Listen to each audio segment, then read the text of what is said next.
अस्सलाम वालेकुम नाज़रीन, सुरा बरकत आपसे मुखातिब है। इस वक्त जब मैं ये वीडियो रिकॉर्ड कर रहा हूँ 8:30 बजे हैं। पाकिस्तान के अंदर आईनी जो तरमीम है और कौमी असम्बली और सैनेट ये सबसे बड़ी खबरें बनी हुई हैं। लेकिन इस दौरान दो तीन बड़ी अहम तरीन सवाल आते हैं जो हर शख्स के जहन में आते हैं। और पहला सवाल ये कि सोते किस वक्त है। ये तमाम तर पॉलिटिशियन रात 3-4 बजे तक मुलाकातें चल रही होती हैं, फिर सुबह 8 बजे फिर मुलाकातें शुरू हो जाती हैं। बिलावल साहब हैदराबाद जाते हैं, फिर पहुंच जाते हैं। फिर ये खाते किस वक्त हैं, खाने के बाद ऑब्वियसली ये वो किस वक्त जाते हैं और वहां से जाकर के फारे होते हैं। मौलाना साहब के जो ड्राइंग रूम के जो गद्दे हैं, वो जो सोफे हैं, वो नीचे धंस गए हैं या फिर उनका जो रंग है इनके पेंटू के साथ लग गया होगा। इतनी मुलाकातें, मैराथन मुलाकातें, एक आ रहा है, दूसरा जा रहा है, दूसरा आ रहा है, तीसरा जा रहा है। यानी ये खैर मामूली है। यानी एक दफा दूसरी दफा कोई किसी के घर में जाता है, लेकिन ये इस वक्त एक पता नहीं कौन सा पॉलिटिकल कंसेंसस है और कौन से दूसरी तरफ जाकर मौलाना के साथ जाकर तरले मिनते करते हैं। फिर बाहर आकर धमकियां भी मैं देख रहा था फैसल वफडा की, उन्होंने भी धमकियां दी हैं जी इज्जत बचानी है तो बचा लें, नहीं तो हम नंबर पूरे हैं, हम आईनी तरमीम का हम ये कर लेंगे, हम वो कर लेंगे। भाई पूरे तो कर लो ना। फिर क्या अडयाला जेल, क्या मौलाना फजलुर रहमान साहब यानी इधर से जाते हैं उधर से। मेरे ख्याल में मौलाना साहब को ना अपने घर के बाद चुंगी लगानी चाहिए, उन्हें टैक्स लगाना चाहिए। जितनी गाड़ियां आई है, जितने ये लोग आए, इनके ऊपर टैक्स लगे, टूल टैक्स वहां पर जमा करवाएं और फिर मौलाना के घर में जाएं और मामलात को आगे लेकर जाएं। आईनी तरमीम होकर नहीं दे रही और आईनी तरमीम के अंदर बावायद रुकावट है। बंदे पूरे करने हैं, लोग पूरे करने हैं। अब तमाम तर रियासती मशीनरी, तमाम तर ताकतवर एस्टेब्लिशमेंट फलाने ढिमकाने, जिनकी पूरी कहानियां 76-77 साल पूरी ये कहानियां मशहूर हैं कि वो जो सोच लेते हैं उसके बाद जनाब वो कर गुजरते हैं। तो वो जो कर गुजरने वाले हैं, वो जो सब मिले हुए हैं, सब एक जगह पर मौजूद हैं। पूरी मशीनरी जोर, पूरा निजाम बिल्कुल एड़ी छोटी का उसने जोर लगाया हुआ है। लेकिन उसके बावजूद जहन में सवाल यह आता है कि ये खाते किस वक्त और बाथरूम में किस वक्त जाते हैं, चूंकि बंदे इनसे पूरे नहीं हो रहे। इस सवाल का जवाब बड़ा क्लियर है, बंदे इनसे नहीं पूरे हो रहे। यानी जो मर्जी कर लें, इनसे बंदे किसी भी तौर पर, यानी जो इतना बड़ा डिफरेंस ऐसा महसूस हो रहा है कि मौजूद है कि जो खिला पूरा नहीं हो रहा। अब इमरान खान साहब ने जो मुलाकात हुई है, अब इस मुलाकात के बारे में भी बहुत सारी डिस्कशन हो रही है, वो भी आपके सामने रखेंगे। फिर जो अख्तर मैंगल साहब ने इंटरव्यू दिया है उसकी भी कुछ एक चीजें आपके सामने रखेंगे। इमरान खान साहब के साथ जो मुलाकात हुई है, जिसे 45 मिनट की मुलाकात कहा जाता है, इस मुलाकात के बाद जो बैरिस्टर गौहर साहब ने प्रेस कॉन्फ्रेंस की है वो क्वेश्चनेबल है, वो क्लियर नहीं है, वो किसी को भी समझ नहीं आ रही। उसका जो मुकम्मल खुलासा होना चाहिए वो मुकम्मल खुलासा खुलकर सामने नहीं आया। ये कोई आम मुलाकात नहीं थी। ये 3 तारीख के बाद ये पहली मुलाकात थी। ये तकरीबन 2 हफ्तों के बाद इमरान खान के साथ सबसे बड़ी और सबसे अहम तरीन मुलाकात थी। और इन 2 हफ्तों के बीच में डायनामिक्स बदले हैं। इन 2 हफ्तों के बीच में बिल्कुल निजाम क्रैक किया है, कोलैप्स किया है। एक पूरी कहानी है, एक पूरी सियासी तारीख है जो कि इन 2 हफ्तों के गिर्द घूमती है, उसके सेंटर में है। लेकिन उस कहानी को बिल्कुल छेड़ा ही नहीं गया, बिल्कुल छेड़ा नहीं गया। और बैरिस्टर गौहर साहब ने पक्का मुंह बनाकर बहुत सारी बातें की हैं। मुख्तलिफ और साफी और सोर्सेज से जो पाकिस्तान के प्रोमिनेंट जर्नलिस्ट हैं, वो जो बातें रिपोर्ट कर रहे हैं वो बैरिस्टर गौहर साहब ने अपनी प्रेस कॉन्फ्रेंस में नहीं की। बल्कि जो एक सवाल अहम तरीन है जो सबके जहन में वो पूछा गया, तो बैरिस्टर गौहर साहब गोलमोल कर गए। लेकिन इस प्रेस कॉन्फ्रेंस का जो एक खुलासा है वो ये है कि इमरान खान एक मजबूत पाकिस्तान का पॉलिटिशियन है और इमरान खान ने इस मामले को यानी बिल्कुल हल्के हाथों से खेलना शुरू कर दिया, बिल्कुल कलाई हल्की रख दी है। और इमरान खान बैकफुट पर जाकर रोकी जा रहा है। बिलावल ने जो T20 बनाया हुआ था, इमरान खान उसे टेस्ट मैच की तरह आगे लेकर चला गया। एक तरफ इमरान खान ने मौलाना साहब की तारीफें की, वेल डन मौलाना, गुड, ठीक ठाक, मौलवी साहब ठीक घसीट रहा है। फिर इमरान खान ने कहा हम बिल्कुल जी ये जो नेगोशिएशन है, डिस्कशन है, हम इसका हिस्सा बने हुए हैं, हम चीजों को आगे लेकर जाना है, मजीद मुशावरत, हमें मजीद टाइम दें, मजीद इंगेज करेंगे। मजीद 4 लोगों को उन्होंने बुला लिया है। उन 4 लोगों के बाद हो सकता है इमरान खान मजीद 3 लोगों को बुला दे, फिर मजीद 2 लोग आएंगे। तो लिहाजा Imran Khan keep on talking, keep on engaging. Imran Khan इस चीज को इंगेज करके और लंबा खींच रहा है। और जितना ज्यादा इमरान खान लंबा खींच रहा है, कोई फ्रस्ट्रेट हो रहा है, कोई किसी का मीटर घूम रहा है, कोई बंदे उठा रहा है, सेनेटर्स को मार रहा है, जूतियां, बिल्कुल मार धाड़ का सिलसिला जारी है। और जो ही वो कोई फ्रस्ट्रेट होता है तो बिलावल साहब अलग से फ्रस्ट्रेट हो जाते हैं और धमकाने पर उतर आते हैं और कहते हैं मैं उल्टा रास्ता लूंगा, मैं जनाब पिछले दरवाजे से अंदर आने वाला हूं। फिर जनाब बाकियों के भी नून लीग की भी चीखें निकलना शुरू हो जाती है और अजीब गरीब और फैसल वावडा भी मैदान में आ गए। तो इमरान खान ने बाकायदा से वो आंच होती है ना जो गैस, अब जब आप कोई भी चीज चढ़ा देते हैं तो नीचे से जो गैस है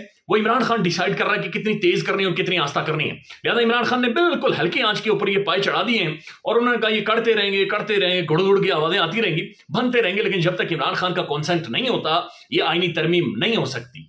जब तक कॉन्सेंट नहीं होता, चूंकि आप किसी भी तौर पर एक ऐसी तरमीम नहीं कर सकते जिस पर इत्तेफाक ना हो। आपको इत्तेफाक करवाना पड़ेगा, आपको कॉन्सेंसस करवाना पड़ेगा, आपको अब निजाम को और तमाम तरह पॉलिटिकल पार्टीज को इन सबको एक फेस सेविंग भी इमरान खान से चाहिए। लेकिन अब जो अहम तरीन सवाल है कि क्या बैरिस्टर गौहर ने सारी बातें बताई हैं, अब ये एक बड़ा क्वेश्चन मार्क है। एक तो बैरिस्टर गौहर साहब जो बातचीत कर रहे हैं ये बात बड़ी खौफनाक है कि इमरान खान को गुज़श्ता 2 हफ्तों के बारे में कोई नहीं है, कोई नहीं है, खान को कुछ नहीं पता कि 2 हफ्तों में क्या हुआ। इमरान खान को अखबार नहीं मिली, इमरान खान ने टीवी नहीं देखा, इमरान खान से बंदे नहीं मिले, लिहाजा इमरान खान बिल्कुल मुकम्मल तौर पर ब्लैंक है। 5 दिन इमरान खान के जो सेल है उसकी बत्ती बंद रही है। समी इब्राहिम साहब रिपोर्ट करते हैं कि इमरान खान की दाढ़ी आज थोड़ी थोड़ी बड़ी हुई थी, और जो बंदा क्लीन शेव करता है, चूंकि मैं खुद क्लीन शेव करता हूं और मैं जानता हूं कि दाढ़ी अगर 2 दिनों से भी ज्यादा बढ़ जाए तो इसकी वजह से एक अलग लेवल की फ्रस्ट्रेशन, थकावट आपको महसूस होती है, आप एग्जॉस्ट खुद को महसूस करते हैं। लिहाजा इमरान खान साहब की उनके बकौल थोड़ी थोड़ी दाढ़ी बड़ी हुई थी। इमरान रियाज खान अपने लास्ट व्लॉग में कहते हैं कि कई दिनों के बाद इमरान खान साहब को एक रेजर बाकायदा से उन्हें दिया गया है शेव के लिए। तो जो क्लीन शेव बंदा होता है उसके लिए दाढ़ी थोड़ी सी भी आना ये एक्सट्रीम, यानी जब उसे टॉर्चर करना हो तो आप उसे ये अलाउ कर देते हैं कि उसकी ये दाढ़ी बढ़ना शुरू हो जाए। फिर इमरान खान साहब ने बताया कि बैरिस्टर गोयल साहब के मुताबिक पहली दफा बताया कि किन बुरे हालात में रखा गया है, लेकिन उसके बाद मुझे ये बराए मेहरबानी ये कोई अगर मुमकिन हो तो तहरीक इंसाफ के दिमागों से और इन डिक्शनरी के अंदर से ये अल्फाज खत्म कर दे, खान साहब हाई स्पिरिट में है, खान साहब हाई स्पिरिट। भाई वो तो बंदा ही हाई स्पिरिट में, आप लोग किस स्पिरिट में? यानी ये जो सामने बैठे हो ये शोल्डर नहीं जो हाई स्पिरिट, और फिर दूसरी बात बाहर आकर ये कहते हैं मुझे 100 साल भी अंदर रख लिया ना कोई परवाह नहीं है, मैं कुर्बानी। भाई अगर वो कह भी रहा है, लेकिन इन्होंने मेरे ख्याल में जहन बना लिया कि इसे 100 साल रखे अंदर। मेरे ख्याल में इन्होंने वाकईतन जहन बना दिया है कि ठीक है रखे उसे 100 साल अंदर। वो ये कह रहे मैं खानदान की कुर्बानी दे दूंगा, इन्होंने सोचा ठीक है दे दो, कोई मसला नहीं। यानी आपने देखा हो कि इंतजार पंजोथा साहब, उनके बारे में कोई इनके ट्वीट, कोई रोला, कोई बाहर निकलना, कोई मुकला को इकट्ठा करना, कोई सड़क बंद करना नहीं। इमरान खान की रिहाई के हवाले से यानी इनके मुंह से आवाज नहीं निकलती, क्यों नहीं निकलती? ये नारा लगाने के काबिल नहीं रहे, ये सड़क पर आने के काबिल नहीं रहे, और बाहर आकर इमरान खान हाई स्पिरिट में। इमरान खान जनाब वो कह रहा था कि मैं 100 साल जेल के अंदर रहने के लिए तैयार हूं। अब जो बातें रिपोर्ट नहीं हुई ये मुख्तलिफ साफी रिपोर्ट कर रहे हैं, सिद्दीक जान साहब रिपोर्ट कर रहे हैं, समी इब्राहिम साहब रिपोर्ट कर रहे हैं, मुख्तलिफ और साफी रिपोर्ट कर रहे हैं, मैं आपके सामने रख देता हूं। जेल जराये के मुताबिक इमरान खान ने पार्टी रहनुमाओं से कहा कि आप लोगों का मुझे कोई फायदा नहीं है, जेल से निकलने के लिए जो प्लान मैंने दिया था उस पर कोई अमल दरअमल नहीं हुआ। यानी इमरान खान ने कहा था कि वाहिद हल है एहतिजाज, वाहिद हल है आप सड़क के ऊपर रहे, एजिटेट करें। जराये के मुताबिक इमरान खान ने मजीद कहा कि मैंने एहतिजाज जारी रखने को कहा था, और ये बात इंतजार अहमद पंचोदा साहब ने की थी।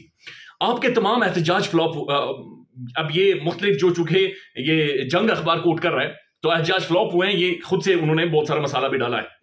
उन्होंने कहा आपसे कहा था कि जनाब एससीओ के दौरान भी आपने एहतजाज करना है, यानी प्रोटेस्ट आपने जारी रखना है, प्रोटेस्ट को आपने खत्म नहीं करना। जराये के मुताबिक चेयरमैन इमरान खान ने यह भी कहा कि मेरे दिए गए मंसूबे पर अमल करें तो ही मैं बाहर आ सकूंगा, इसके अलावा मैं बाहर नहीं आ सकूंगा। जराये के मुताबिक पीटीआई से जराये के मुताबिक इमरान खान ने पार्टी रहनुमाओं की अडयाला जेल में होने वाली मुलाकात अधूरी रही है, ये भी अधूरी रही है।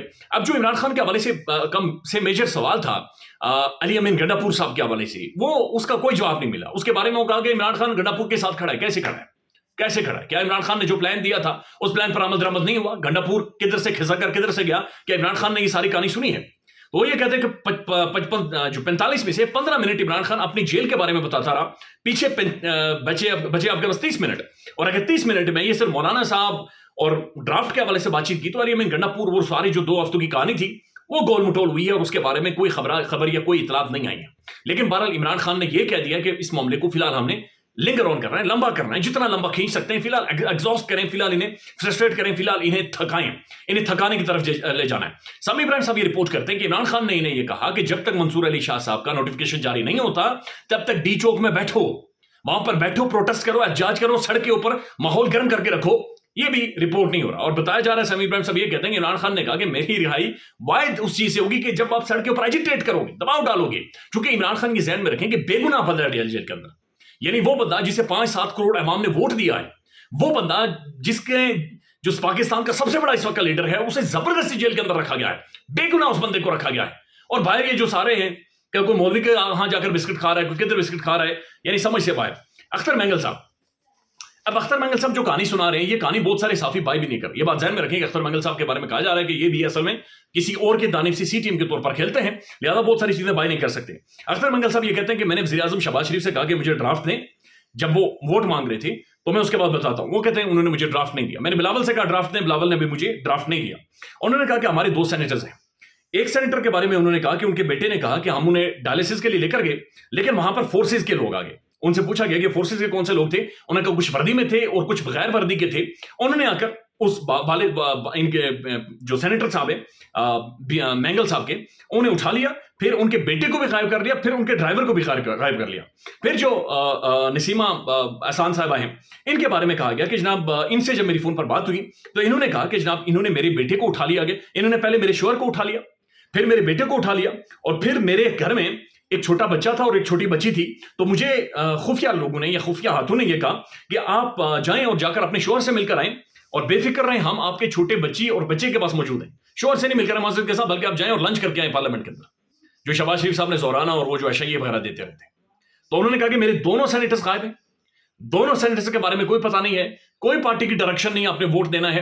انہوں نے کہا اگر یہ ضمیر جاگا تو اس کا مطلب یہ ہوگا کہ انہیں مار دھاڑ کر ان سے زبردستی کر کے ان سے یہ بنیادی طور پر ووٹ لیا گیا ہے. اس کے علاوہ اور کوئی بھی چیز نہیں ہو سکتی. تو یہ ان کی لائن بھی بڑی کلیئر ہے, بڑی واضح ہے. اس کے باوجود بھی لیٹس سی کہ معاملہ کس طرف جاتا ہے. خبریں تو ایسی ہی ہیں کہ ایک چھوٹی سی چیز بھی ایک خبر اور ایک ہیپننگ ہے. لیٹس سی اس میں سے کیا نکلتا ہے. خیال رکھیے گا. اللہ حافظ.